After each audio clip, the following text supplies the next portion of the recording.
எல்லாருக்கும் வணக்கம். நாம இன்னைக்கு ராஜமுருகனோட ஜிப்சி புக்க பத்தி தான் பார்க்க போறோம். இத வெறும் ஒரு பயண கட்டுரை, ஒரு டிராவல் ஸ்டோரின்னு நினைச்சா கண்டிப்பா நாம அதோட ஆன்மாவே மிஸ் பண்ணிடுவோம். இது நம்ம வாழ்க்கையில நாம கவனிக்காம விடுற சில பக்கங்களை பத்தின ஒரு ரொம்பவே பவர்ஃபுல்லான விஷயம். வாங்க அந்த உலகத்துக்குள்ள ஒரு பயணம் போயிட்டு வரலாம்.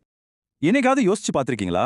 நாம டெய்லி ரோட்ல எத்தனையோ பேரை கடந்து போறோம். அவங்களுக்கு பின்னாடி எவ்வளவு பெரிய கதை இருக்கும், எவ்வளவு வழிகள் மறைஞ்சிருக்கும்னு நம்ம எப்போவாச்சும் நினைச்சு பார்த்திருக்கோமா? இந்த ஒரு கேள்வியோட தான் ஜிப்சி புத்தகம் நம்மள ஒரு பயணத்துக்கு கூப்பிடுது. நம்மள சுத்தி இருக்கிற உலகத்தை ஒரு புது, இன்னும் ஆழமான கண்ணோட்டத்துல பார்க்க வைக்குது. சரி, முதல்ல ஜிப்சினா என்ன? இந்த ஆத்தரோட நீண்ட பயணம் எதுக்கான ஒரு தேடல்? இத புரிஞ்சுக்கிட்டு நம்ம பயணத்தை ஆரம்பிக்கலாம். ஜிப்சிங்கிறது சும்மா ஊர் சுத்துற ஆள் கிடையாது. அது ஒரு மனநிலை, ஒரு லைஃப் ஸ்டைல்.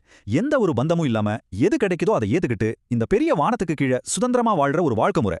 இந்த தத்துவம் தான் இந்த முழு புத்தகத்தோட அஸ்திவாரமே. இந்த புக்கு உண்மையில எழுத்தாளர் ராஜமுருகனோட சொந்த பயண கதை தான். இந்தியாவோட நாடோடி சமூகங்களோட ஆன்மாவே அவங்களோட இசையில தான் இருக்கு. அந்த இசையை தேடி அதோட வேற கண்டுபிடிக்க அவர் பழமையான காசி நகரத்திலிருந்து அவரோட பயணத்தை ஆரம்பிக்கிறார்.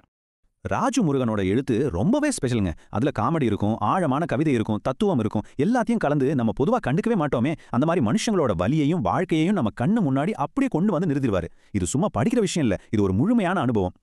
இப்போ இந்த புத்தகத்தோட ரொம்ப எமோஷனலான ஒரு பகுதிக்குள்ள போலாம். ஆத்தர் சந்திக்கிற திருக்கலைஞர்களோட வாழ்க்கை எவ்வளவு கொடுமையானதுன்னு பாப்போம். முதல்ல ஆசிரியர் சந்திக்கிறது திண்டுக்கல் சோஃபியாவை. யோசிச்சு பாருங்க, 40 அடி உயரத்துல எந்த ஒரு பாதுகாப்பு வசதியும் இல்லாம ஒரு மெல்லிசான கயிறு மேல நின்னு தன்னோட உயிரையே பணயம் வச்சு ஆடுறாங்க. பாக்குற நமக்கே ஒரு நிமிஷம் இதயம் நின்னுடும் இல்லையா? அடுத்து மணிப்பூர் மெர்சி. தகதகன்னு எரியற நெருப்பு வளையத்துக்குள்ள சைக்கிள்ல சர்ன்னு பாய்ஞ்சு போறாங்க. ஒவ்வொரு செகண்டும் மரணத்தோட ஒரு போராட்டம் தான் அவங்களுக்கு. கடைசியா நேபாள் தீபையா.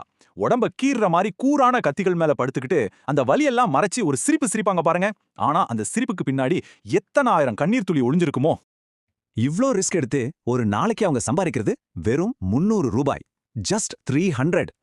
இந்த நம்பர் அவங்க வாழ்க்கையோட கொடூரமான நிஜத்தை நம்ம முகத்துல ஓங்கி அரைஞ்ச மாதிரி இருக்கு. ஒரு நிமிஷம் இதை பத்தி யோசிச்சு பாருங்களேன்.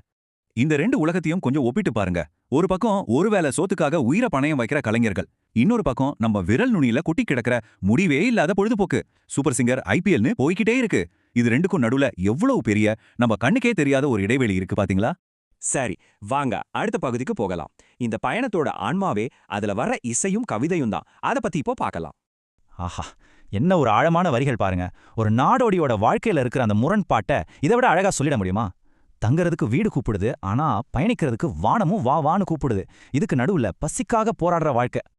இந்த பயணம் வெறும் வெளியில நடக்கிற பயணம் மட்டும் இல்ல, தனக்குள்ளேயே தேடுற ஒரு பயணம்னு இந்த கவிதை சொல்லுது. தன்னோட தன்னோட அடையாளத்தை, தன்னோட முன்னோர்களோட நினைவுகளை தேடி போற ஒரு ஆன்ம பயணம் இது. ராஜமுருகனோட மிகப்பெரிய பலமே இதுதான் சொல்லுவேன்.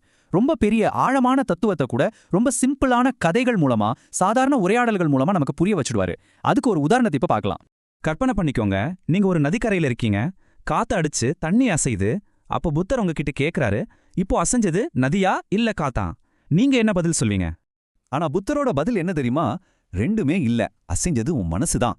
அடேங்கப்பா, உண்மையான அசைவு வெளியில இல்ல, நம்ம மனசுக்குள்ளதான் இருக்கு. நம்ம பார்வை தான் எல்லாத்தையும் முடிவு பண்ணுது. எவ்வளவு சிம்பிளான ஆனா பவர்ஃபுல்லான ஒரு தத்துவம். இந்த புத்தகத்திலிருந்து நம்ம கத்துக்க வேண்டிய பாடம் இதுதான். காலங்கிறது நம்மள துரத்துற ஒரு நாய் மாதிரி இருக்கலாம், ஆனா மனசுதான் அதோட எஜமான். நம்ம மனசு மட்டும் உறுதியா இருந்துச்சுன்னா ஓடிக்கிட்டே இருக்கிற காலத்தை கூட நம்மளால கட்டுப்படுத்த முடியும். இந்த பயணத்தோட தத்துவங்கள் வெறும் தத்துவமா மட்டும் நிக்கல, அது ஒரு சமூக மற்றும் அரசியல் விமர்சனமாவும் மாறுது. சே குவேராவோட வார்த்தைகளை எதிரொலிக்கிற மாதிரி ஆத்தர் சொல்றாரு, பயணத்தில் ஒரு பைத்தியக்காரனை பார்த்தேன், இந்த தேசத்தை பற்றி அவன் மிக தெளிவாக பேசினான். அதாவது சில நேரங்கள்ல இந்த சமூகம் பைத்தியம்னு ஒதுக்கி வைக்கிற ஆட்கள் கிட்ட இருந்து தான் உண்மையான தெளிவான விஷயங்கள் வெளிவரும். இப்போ இந்த புத்தகத்தோட உச்சக்கட்டத்துக்கு வந்தாச்சு. எல்லா எல்லைகளையும் தாண்டி நிக்கிற அந்த முக்கியமான செய்தி என்னன்னு பாப்போம். இதுதான் இந்த பயணத்தோட மிகப்பெரிய கண்டுபிடிப்புன்னே சொல்லலாம். மதம், மொழி, ஜாதின்னு எதையுமே பார்க்காம பசியோட வர்ற ஒருத்தருக்கு கை நீட்டி சாப்பாடு கொடுக்க மனிதநேயம் மட்டும்தான் முன்னாடி நிக்குது. இந்தியாவோட உண்மையான ஆன்மா அதோட பரந்த சாலைகள்லையும் அதோட நாடோடி மக்கள்கிட்டையும் தான் இருக்குன்னு ஆத்தர் உணர்றாரு. இனம், மொழி, மதம், பணம், பதவி, ஏன் நாடுகளோட எல்லைகள், நம்ம இருப்பிடம்னு மனுஷங்களை பிரிக்கிற இந்த அத்தனை தடைகளையும் இந்த புத்தகம் சொல்ற ஒரே ஒரு விஷயம் உடைச்சி எறியுது. அந்த விஷயம் இதுதான். அனைத்தையும் கடந்து எஞ்சுவது மனிதமே. இதுதான் ஜிப்சி புத்தகத்தோட மொத்த சாராம்சம். மத்த எல்லாத்தையும் தாண்டி கடைசியா மிச்சம் இருக்கிறது மனிதம் மட்டும்தான். இந்த ஒரு வரிய மனசுல வச்சுக்கிட்டு நம்ம இந்த உலகத்தை பார்த்தா நம்ம பார்வையே டோட்டலா மாறிடும் இல்லையா?